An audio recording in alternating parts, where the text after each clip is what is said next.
Langkah sehat remaja menuju prakonsepsi bebas DMT2. Hai guys, pernahkah kalian mendengar tentang diabetes mellitus tipe 2? Banyak yang mengira penyakit diabetes mellitus ini hanyalah penyakit orang tua. Itu tidak benar. Karena remaja juga sangat berisiko terkena diabetes mellitus tipe 2, khususnya bagi remaja putri. Apalagi bagi kalian yang nanti ingin memiliki keturunan, diabetes ini bisa berdampak besar bagi kesehatan reproduksi dan kehamilan. Yuk, cari tahu lebih lanjut. Ketika makanan dikonsumsi, tubuh mulai memecah karbohidrat menjadi glukosa. Setelah itu, glukosa masuk ke dalam aliran darah. Lalu, pada saat keadaan normal pankreas melepaskan insulin dan berikatan dengan reseptor sel tubuh sekaligus gula dalam darah tetap stabil. Setelah glukosa masuk ke dalam sel, lalu digunakan sebagai energi untuk beraktivitas. Namun, di sisi lain, pada tubuh yang menderita diabetes mellitus tipe 2, reseptor pada sel tubuh tidak merespon insulin dengan baik. Kejadian tersebut bisa disebut dengan resistensi insulin, yang akibatnya kadar gula darah meningkat. Jadi, diabetes mellitus tipe 2 adalah penyakit yang terjadi ketika tubuh tidak bisa menggunakan insulin secara efektif atau produksi insulin berkurang. Akibatnya, kadar gula darah meningkat dan bisa menyebabkan berbagai komplikasi. Diabetes mellitus tipe 1 tidak sama dengan diabetes mellitus tipe 2. Diabetes mellitus tipe 1 biasanya muncul sejak kecil dan disebabkan oleh faktor keturunan atau autoimun.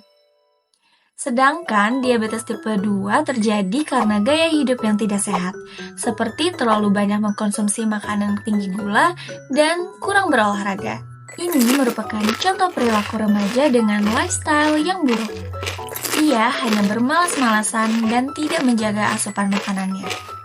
Perilaku remaja tersebut dapat meningkatkan faktor dan risiko DMT2. Dengan kategori tinggi hingga sangat tinggi, yaitu akibat pola makan tinggi gula, kurang aktivitas, dan obesitas. Adapun gejala umum dari DMT2 yaitu sering kencing, haus berlebihan, dan lapar berlebihan. Untuk cara mendiagnosis DMT2 yaitu dengan cara pergi ke klinik terdekat, lalu melakukan pemeriksaan tes gula darah oleh tenaga kesehatan. Tes gula darah adalah prosedur untuk mengukur jumlah glukosa atau gula dalam darah seseorang. Untuk diagnosis awal biasanya dilakukan tes gula darah puasa, di mana kadar gula darah yang diukur setelah berpuasa selama 8 sampai dengan 12 jam. Gula darah puasa atau GDP normal adalah 70 sampai dengan 100 mgdl. Jika GDP lebih dari 100 mgdl, bisa dikatakan pradiabetes. Dan jika GDP lebih dari 125 mgdl, dikatakan diabetes. DMT2 menimbulkan dampak terhadap kesehatan reproduksi bagi remaja putri, seperti gangguan menstruasi, menurunnya kesuburan, gangguan hormon dan ovulasi, serta risiko komplikasi kehamilan di masa depan. Lalu, bagaimana sih cara mencegah DMT2 itu? Mengatur pola makan sehat dengan mengonsumsi makanan tinggi serat, vitamin, protein, dan rendah gula. Makan dengan nutrisi seimbang serta porsi makan yang cukup dapat menghindari kalori berlebihan penyebab terjadinya obesitas. Berolahraga dan beraktivitas fisik minimal 30 menit sehari. Karena dengan berolahraga rutin dapat membantu membakar kalori, menghasilkan energi, dan meningkatkan sensitivitas insulin. Mengontrol berat badan untuk menjaga tubuh tetap ideal dan terhindar dari obesitas. Obesitas mengganggu kerja metabolisme yang akhirnya membuat sel-sel dalam tubuh tidak dapat merespon insulin dengan baik. mengelola stres dan tidur cukup agar hormon insulin tetap seimbang, karena stres yang tinggi dapat memicu tubuh menghasilkan hormon stres yang berkaitan dengan resistensi insulin. Periksa kadar gula darah rutin untuk memonitor kadar gula darah dan mendeteksi dini penyakit diabetes. Diabetes mellitus tipe 2 erat kaitannya dengan persiapan masa prakonsepsi pada remaja putri. Prakonsepsi adalah masa sebelum terjadi pertemuan sel telur atau diasumsikan sebagai wanita usia subur yang siap menjadi seorang ibu.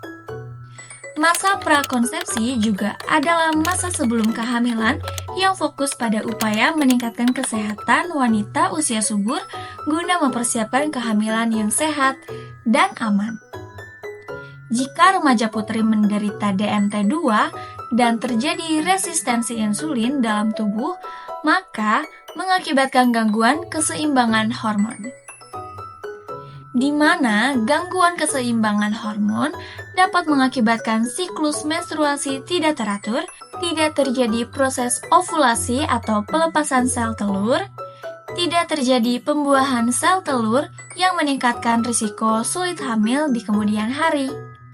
Maka dari itu, buruknya pengendalian DMT2 pada remaja dalam persiapan masa prakonsepsi dapat meningkatkan komplikasi kehamilan di masa depan yang mengakibatkan risiko diabetes gestasional atau diabetes pada kehamilan, tekanan darah tinggi, preeklampsia, kelahiran prematur, dan melahirkan janin dengan berat badan dan ukuran yang lebih besar dari normal. Oh, jadi dalam merencanakan masa depan dengan reproduksi yang sehat, harus melakukan banyak persiapan dong ya. Jadi, apa saja persiapan masa prakonsepsi yang bisa dilakukan remaja putri? Yang pertama, yaitu mengurangi risiko gangguan reproduksi akibat DMT2. Lalu, tentunya, menghindari gaya hidup tidak sehat. Serta berkonsultasi dengan tenaga medis untuk mengetahui kondisi kesehatan dan risiko DMT2 sebelum merencanakan kehamilan di masa depan. Menjaga kesehatan sejak remaja adalah kunci untuk masa depan yang lebih sehat dan persiapan sebelum kehamilan atau masa prakonsepsi.